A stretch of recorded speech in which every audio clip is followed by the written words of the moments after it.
خاتم النبیین والمرسلین محمد وعلی آلہ واصحابہ اجمعین، اما بعد، فاعوذ باللہ من الشیطان الرجیم، بسم اللہ الرحمن الرحیم۔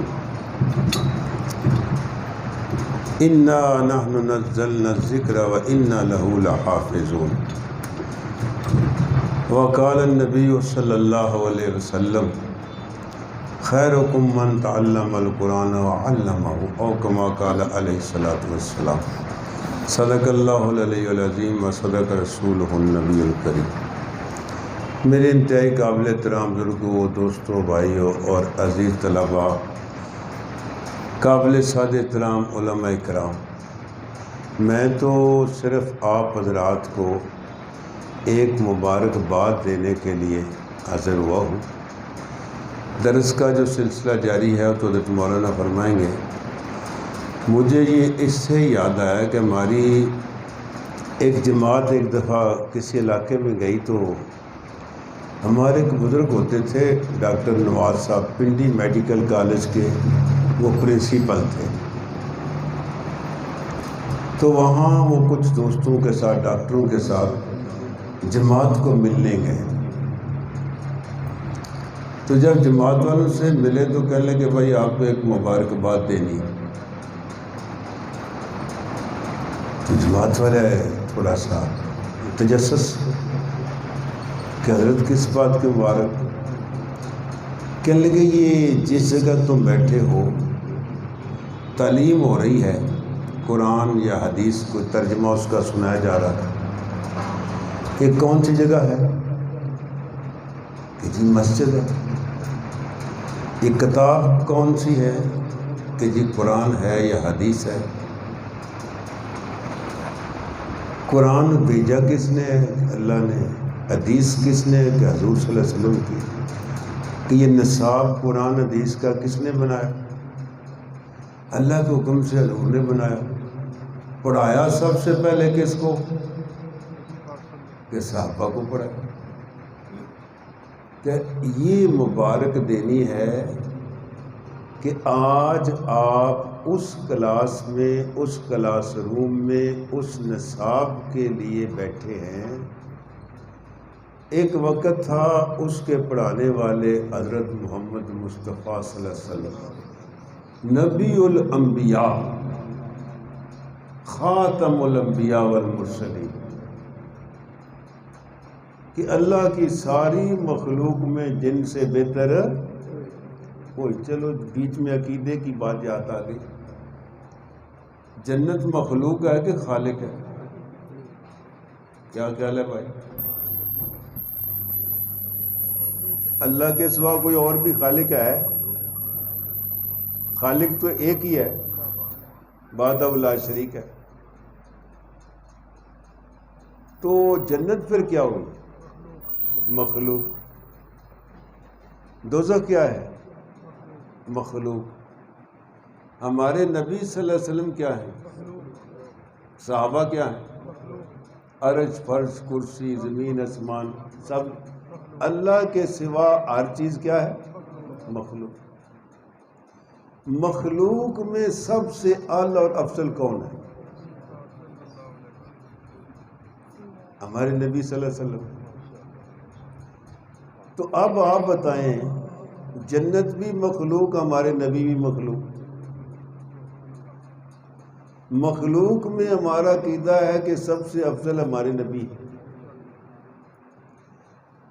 تو اب فیصلہ آپ پہ میں چھوڑتا ہوں، جنت میں حضور جائیں تو جنت کی شان بڑھتی ہے یا نبی کی بڑھتی ہے؟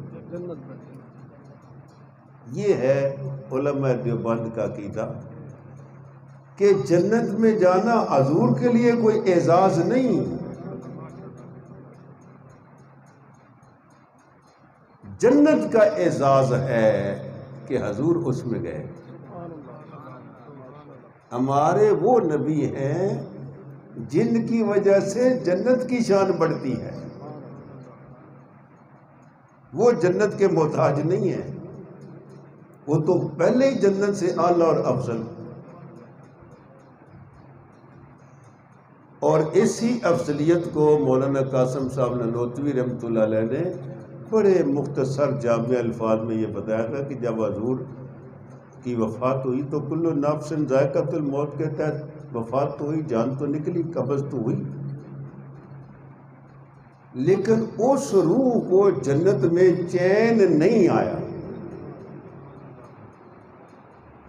کہ سوائے جنت کے اعلیٰ علیین کے اور تو اس کو کوئی ٹھکانے نہیں ہو سکتا۔ وہ سارے بلند مقامات پہ پہنچی پھری جب تک حضور دفن نہیں ہو گئے اور حضور صلی اللہ علیہ وسلم کے جسم مبارک میں وہ واپس نہیں آ گئی، اس روح کو چین جنت میں بھی نہیں آیا